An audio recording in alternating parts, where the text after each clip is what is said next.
ये आपका H2 है, जाना पहचाना है, बोलो। इसकी परमाणुता कितनी हो जाएगी? 2। दिखाई दे रहा है? बोलिए, ये आपका जाना पहचाना है। हाइड्रोजन 2 गो, ऑक्सीजन 1 गो, 2 गो में 1 जोड़ेंगे तो 3 गो। बात समझ में आ रहा है? ये कार्बन डाइऑक्साइड है, कार्बन 1 गो, ऑक्सीजन 2 गो, दोनों को जोड़ेंगे तो 3। बोलो बोलो। ये कार्बन मोनोऑक्साइड है, कार्बन 1 गो, ऑक्सीजन 1 गो, दोनों को जोड़ेंगे तो 2। तो इसी को परमाणुता कहते हैं। तो H2 की परमाणुता कितनी है? जल की परमाणुता कितनी है? कार्बन डाइऑक्साइड की परमाणुता कितनी है? कार्बन मोनोऑक्साइड की परमाणुता कितनी है? आ गया परमाणुता निकालने? नहीं आया तो और बोलो, कितना बोलना है बोलो। ये हाइड्रोजन क्लोराइड है, तो हाइड्रोजन A, हाइड्रोजन A और क्लोरीन A, तो 1 1 2। इसकी परमाणुता कितनी है? 2। ठीक है, चलो। उसके बाद अब आप आइए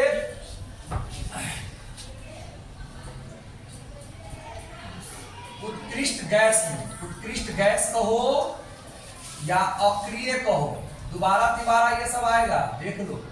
अक्रिय गैस कहो या निष्क्रिय गैस कहो, इस सबका क्या मतलब होता है बताइए? इसकी संख्या कितनी होती है? 6। बोलो, helium, neon, argon, krypton, xenon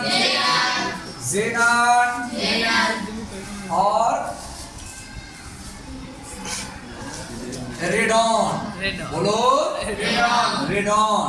बोलो, helium, neon, argon, krypton, xenon और रेडॉन। ठीक है, ये जो 6 आप देख रहे हैं उसका नाम क्या है? उत्कृष्ट गैस या दोनों से नहीं लग रहा है कि बेकार का है, बिना काम का है। इस दोनों के नाम से, नाम तो सुने होंगे ना जी।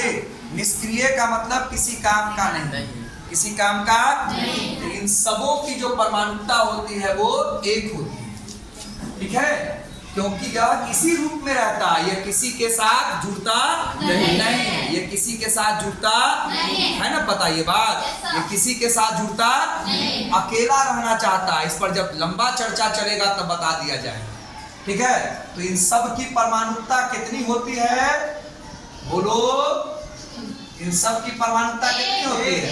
इन 6 की परमाणुता कितनी होती है? 1।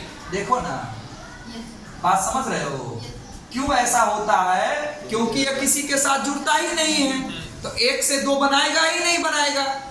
बात समझ रहे हैं ना? 1 से 2 बनेगा ही नहीं, क्योंकि यह किसी के साथ रहना पसंद नहीं करता। क्यों नहीं करता है? इस सबके लिए लंबा लंबा क्लास चलेगा, अभी इंतजार है। तो अभी परमाणुता पढ़ा रहे हैं। तो जितने भी निष्क्रिय गैस हैं सबकी परमाणुता कितनी होती है? 1। परमाणुता 1 वाला उदाहरण आपको मैंने दे दिया। अब उदाहरण 2 वाला देखिए, परमाणुता दे दिया कि नहीं दे दिया? बोलो, जिसकी परमाणुता 2 है मैंने दिया ना जी। आप भी ऐसा कर सकते हो। ठीक, जिसकी परमाणुता है 3 वो मैंने दे दिया ना। बोलो बोलो। इसी प्रकार बहुत सारे की परमाणुता 3 है, किसी की 4 है, किसी की 5 है, किसी की 6 है। ठीक है ना? तो 5 से 5 और 5 से ज्यादा को एक जगह रखा जाता है, अलग अलग नहीं रखा जाता। समझ रहे मेरी बात? जैसे कि आप सिंगुलर प्लूरल पढ़ते हो तो एक जगह बॉय को रखते हो, और एक से ज्यादा कितना भी आवे तो बॉयज कहते हो, तो 2 जगह न रखे। हिंदी में पढ़ते हो तो लड़का पढ़ते हो और लड़की पढ़ते हो, और कितना भी लड़की आ जाए तो उसको क्या बोल देते हो? लड़कियां बोल देते हो। क्या 2 के लिए अलग नाम, 3 के लिए अलग नाम, 4 के लिए अलग नाम, ऐसा कुछ है क्या? नहीं है। इसी प्रकार 1 के लिए नाम है 1 परमाणु, 2 के लिए नाम है 2 परमाणु, 3 के लिए नाम है त्रिक परमाणु, 4 के लिए नाम है चतुष्परमाणु, लेकिन 5 के लिए नहीं है, उसको बहुपरमाणु कहते हैं। क्या बोलते हैं? 6 के लिए, 7 के लिए, 8 के लिए। अब S8 है, S8 है, ये 8 है तो किस में जाएगा? बहु में जाएगा। किस में जाएगा? ये CH4 है, CH 4 है, कितना हो गया? कहाँ जाएगा ये दोनों? बहु में जाएगा। आई बात समझ में? क्लियर हो गया बात? परमाणुता भी सिखा दिए, स्टॉप कीजिए।